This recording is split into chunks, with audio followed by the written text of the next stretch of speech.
जय हिंद साथियों, नमस्कार।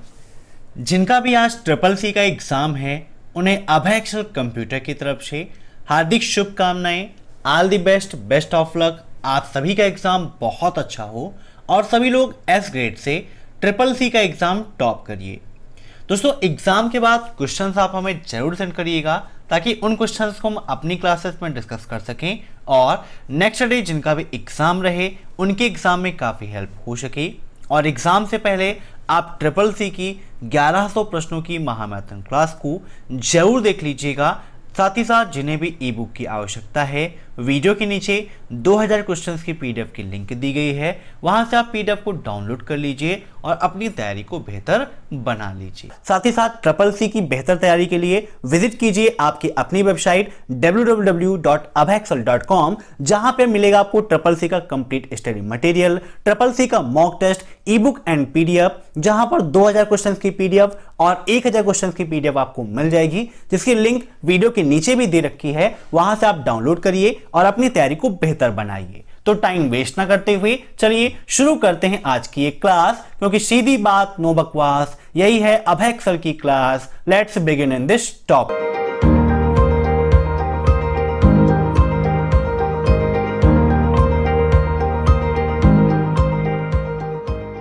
दोस्तों, ट्रिपल सी रिवीजन क्लास का पहला प्रश्न है आपका, इंटरनेट एक्सप्लोरर किसका पार्ट है। इन सभी प्रश्नों को आप मॉक टेस्ट के रूप में लेते रहिए और कमेंट बॉक्स में आंसर्स देते रहिए। वीडियो के लास्ट में आप जरूर बताइएगा कि आपके कितने क्वेश्चन सही हुए हैं। अब यहां पर बात हो रही है कि इंटरनेट एक्सप्लोरर किसका पार्ट है, मींस इंटरनेट एक्सप्लोरर को किसने लॉन्च किया है या किस कंपनी का ये प्रोडक्ट है। सबसे पहले आपको ये पता होना चाहिए कि इंटरनेट एक्सप्लोरर है क्या। तो यहां आपका एक क्या है, वेब ब्राउजर है। क्या है, वेब ब्राउजर है, आप सभी जानते हैं। और ये किसके साथ में मिलता है, तो हमें माइक्रोसॉफ्ट के साथ में मिलता है। मींस ये माइक्रोसॉफ्ट का एक प्रोडक्ट है। तो इसका राइट आंसर होगा ऑप्शन डी, माइक्रोसॉफ्ट। ठीक है, याद रखिएगा। अब नेक्स्ट, अपने वेब ब्राउजर को कुछ साइटों को दिखाने से नहीं रोका जा सकता, ट्रू या फॉल्स। दोस्तों, बहुत सारे स्टूडेंट्स पूछते हैं कि सर ट्रिपल सी एग्जाम में ट्रू एंड फॉल्स के कितने क्वेश्चंस आते हैं। तो देखिए, क्वेश्चन का क्राइटेरिया फिक्स नहीं है। आप सभी के जवाब में मैं आपको बता दे रहा हूं 25 से 30 क्वेश्चन ट्रू एंड फॉल्स के आते हैं, इसीलिए अच्छे से आप ट्रिपल सी एग्जाम की तैयारी करिए। अब यहां पर क्वेश्चन हमारा यह है कि क्या वेब ब्राउजर में कुछ हम ऐसा नहीं कर सकते कि कुछ साइडें हमें ना दिखाई दें, मींस साइडों को दिखने से रोकना है, उसके लिए क्या कुछ किया जा सकता है या फिर नहीं, वही यहां पर पूछा गया है। तो इसका राइट आंसर होगा ऑप्शन बी, फॉल्स, क्योंकि क्वेश्चन में कहा गया है कि नहीं रोका जा सकता, जबकि वहां पर ऑप्शन दिए गए हैं उसके द्वारा आप ब्लॉक कर सकते हैं। बहुत सारे फीचर्स आते हैं जिसके द्वारा वह साइडें, वह कंटेंट आपको नहीं दिखाई देंगी। अब नेक्स्ट, नेविगेटर के लिए किस शॉर्टकट की का उपयोग करते हैं, F5, control plus F5, F6 या Alt प्लस F5। आइए यहां पर हम ओपन कर लेते हैं लिब्रे ऑफिस राइटर और यहां पर आपको विद प्रैक्टिकल दिखाते हैं कि नेविगेटर का ऑप्शन आपको किस मेनू में मिलता है। यहां पर जब आप जाएंगे व्यू मेनू, तो व्यू मेनू में आप देखेंगे यहां पर आपको कई सारे ऑप्शंस मिलते हैं। यहां पर लास्ट में आप देखेंगे दिया गया है नेविगेटर का ऑप्शन। नेविगेटर की शॉर्टकट की होती है F5।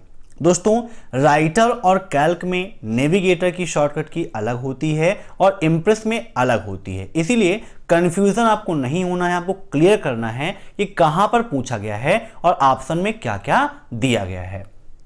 तो यहां पर नेविगेटर की शॉर्टकट की क्या है, F5 है। अगर हम ऑप्शन को देखें तो यहां पर F5 का ऑप्शन दिया गया है, तो इसका राइट आंसर हो जाएगा ऑप्शन फर्स्ट, F5। अब next, what is the use of control plus escape, means control plus escape का क्या उपयोग है। कंट्रोल पैनल को ओपन करना, स्टार्ट मेनू के लिए, टास्क मैनेजर के लिए या फिर नोटा। तो दोस्तों, जब आप कंट्रोल के साथ में एस्केप की प्रेस करते हो तो यहां पर आप देख सकते हैं आपके सामने स्टार्ट मेनू ओपन हो गई है। तो यहां पर इसका राइट आंसर होगा option second, start menu.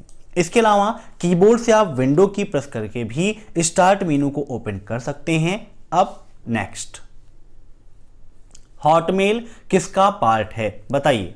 Hotmail जैसे इंटरनेट एक्सप्लोरर माइक्रोसॉफ्ट का था, वैसे हॉटमेल किसका पार्ट है, फेसबुक का, याहू का, गूगल का या माइक्रोसॉफ्ट का?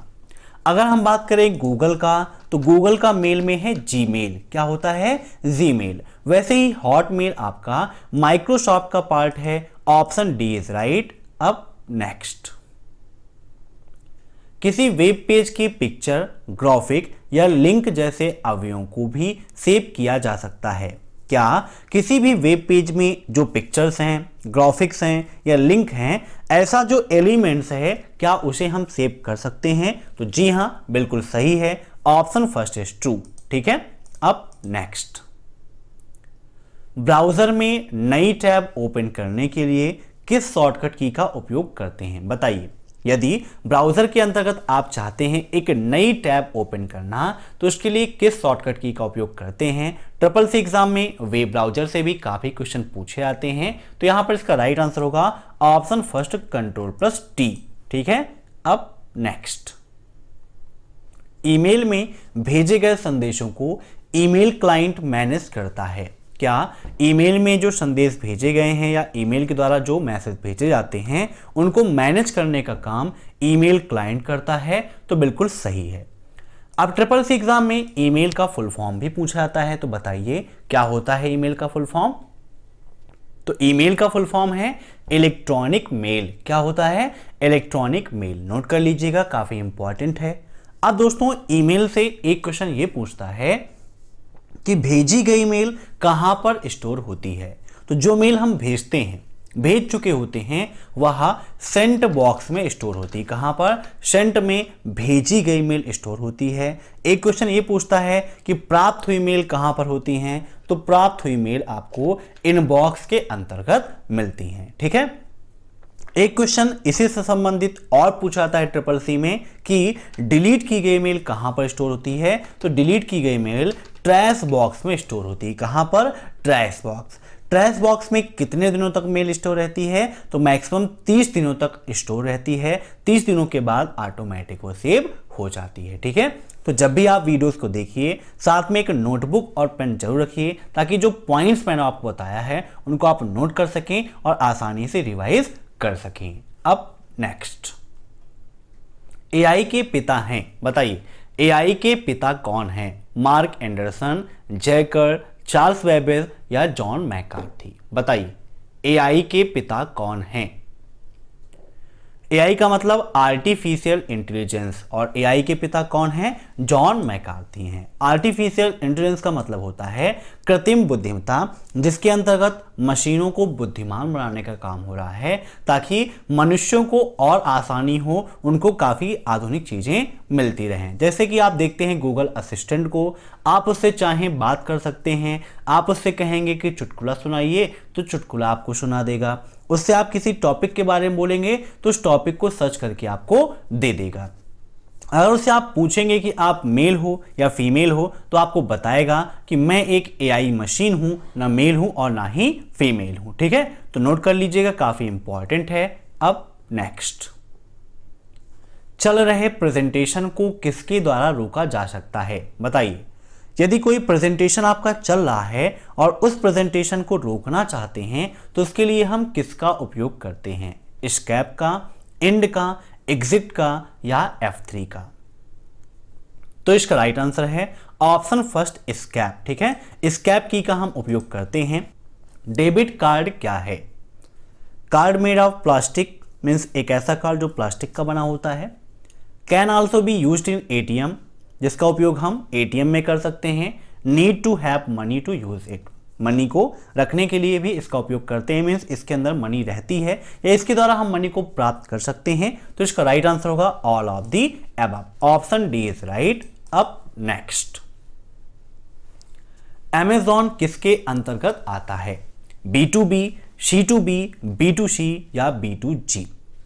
बताइए, इन सभी का फुल फॉर्म क्या होता है? कमेंट बॉक्स में आप कमेंट करके बताइएगा। तो यहां पर इसका राइट आंसर होगा B2C। यह B2C के अंतर्गत आएगा, क्योंकि Amazon एक क्या है? ई कॉमर्शियल कंपनी है, जो कंपनी और ग्राहक इन दोनों के बीच में संबंध स्थापित करने का काम करती है। तो option third is right, B2C। अब नेक्स्ट, टोकन रिंग माइक्रोसॉफ्ट द्वारा बनाई गई तथा प्रदान की गई एक कंप्यूटर संरचना है। क्या टोकन रिंग माइक्रोसॉफ्ट कंप्यूटर द्वारा बनाई गई है या माइक्रोसॉफ्ट कंपनी द्वारा बनाई गई है? तो बिल्कुल ये गलत है, ऑप्शन बी इज राइट। अब नेक्स्ट, डॉक्यूमेंट पर स्क्रॉल करने से इंसर्शन पॉइंट भी मूव करता है। क्या डॉक्यूमेंट पर स्क्रॉलिंग से क्या जो इंसर्शन पॉइंट होता है वो भी मूव करता है? ट्रू या फॉल्स? बताइए क्या होगा इसका राइट आंसर। तो बिल्कुल सही है, ऑप्शन फर्स्ट इज राइट। अब नेक्स्ट, काउंटर पर जाली नोटों का पता चलने पर बैंक द्वारा क्या किया जाता है? बताइए, यदि काउंटर पर यह पता चलता है कि जो नोट है वो नकली है तो क्या करते हैं? क्या कस्टमर को वापस कर देते हैं, भैया घर ले जाओ, इसे घर में रखो?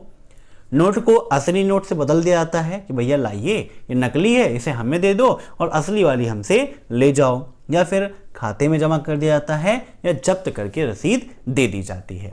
तो देखिए, अगर कस्टमर को वापस देंगे तो फिर से मार्केट में आएगी, अगर नोट के बदले में असली नोट दे देंगे तो बैंक का नुकसान होगा, खाते में जमा करेंगे तब भी बैंक में रहेगा, बैंक का ही नुकसान होगा, इसीलिए उसे जब्त करके एक रसीद दे दी जाती है। ठीक है, तो आज की क्लास में बस इतना ही। मैं आशा करता हूं कि आपको यह वीडियो पसंद आया होगा। दोस्तों, अगर वीडियो पसंद आया हो तो लाइक कर दीजिए। साथ ही साथ अगर आप कंप्यूटर प्रोग्रामिंग सीखना चाहते हैं तो इसके लिए हमारा दूसरा चैनल है प्रोग्रामिंग ट्यूटोरियल, उसे आप जरूर सब्सक्राइब करिएगा, जहां पर कंप्यूटर प्रोग्रामिंग के वीडियोस आपको मिलते हैं। तो thanks for watching my video. फिर मिलते हैं नेक्स्ट क्लास में शाम को 7:30 बजे। तब तक के लिए बाय बाय।